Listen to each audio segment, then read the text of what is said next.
"We should be better in Suzuka next weekend," Lewis Hamilton mused in Sepang on Sunday evening, after his run of 3 consecutive Grand Prix victories had been stopped by Max Verstappen and Red Bull. "It will be much cooler than here and we'll have a different aero package. But we can't really say until we get there." If his tone lacked ultimate confidence, it wasn't surprising. For a team that started their last 2 race weekends well on the back foot, Mercedes can be satisfied to have turned things round in pretty spectacular style on both occasions.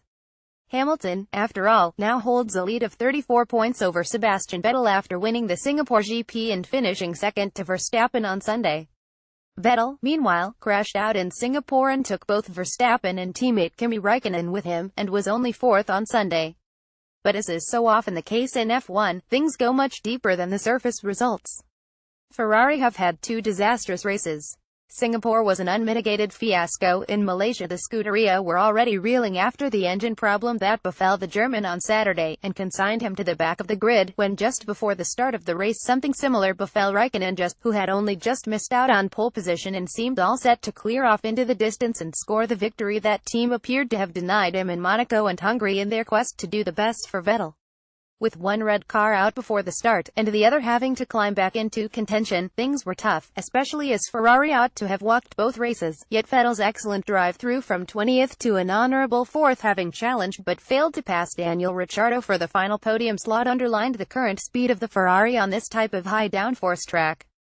While it might not look it, Sepang, according Mercedes boss Toto Wolff, requires the 4th highest aerodynamic downforce load after Singapore, Monaco and Hungary. Mercedes pulled off a spectacular recovery from what he called their worst ever Friday. In Russia they were 0.670s off, in Singapore 0.703s, in Monaco 1.153s. Here the gap after the first 2 sessions was 1.416s.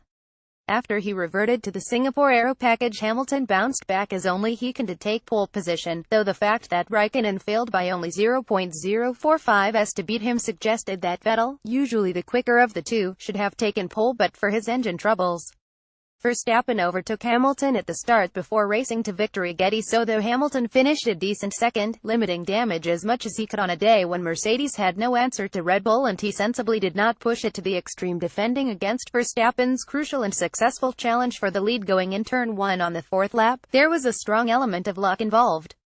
"I still believe that with the setup Mercedes had in Singapore I could have beaten everyone to win there even if the Ferraris hadn't taken themselves out," he said on Sunday. "We had the pace in the wet and the benefit of a soft car. But we have been really fortunate here, and that's down to our engines which are really strong.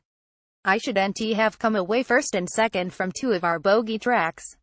Red Bull and Ferrari had 8 tenths on us here. Max was pulling away from me that rate after he passed me. Well, Ferrari were holding another post-mortem, wondering just what they have to do to get a break with a car that is working extremely well." Mercedes had a lengthy debrief here on Sunday evening. Both Hamilton and Wolff described it in glowing terms.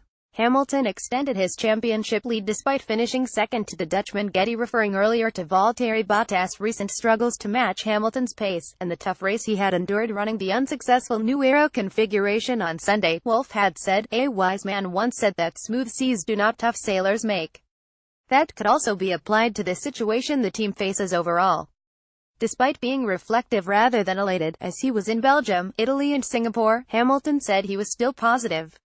"The debrief was very positive. And I feel that way, because it was one of the best we've had.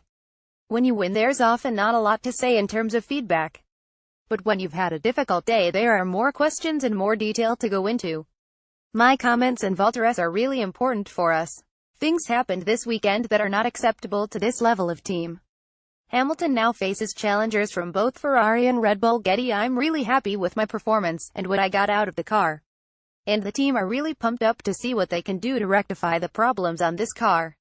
They'll download all the data and review the aero package and look at all the data points to understand what approach we need for the next race. I've already told them what I feel is the best way to start next weekend, and they'll be analyzing that to see if that's correct. This is engineering at the highest level, just as it is at Ferrari." Despite Hamilton's current advantage, the title battle certainly isn't over yet. And much as the fight is down to the drivers on a Sunday afternoon, it is also down to the engineers prior to that, placing a huge premium on them gaining the maximum understanding of how to set up their cars as they look for clues to potential performance gains and, if necessary, how to minimize their shortcomings on specific upcoming tracks. But now, just to complicate the issue, Red Bull have started to find the sweet spot of their hitherto disappointing RB13.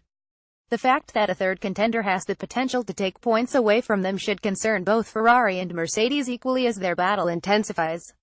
More about Lewis Hamilton, Sebastian Vettel Malaysian Grand Prix reuse content.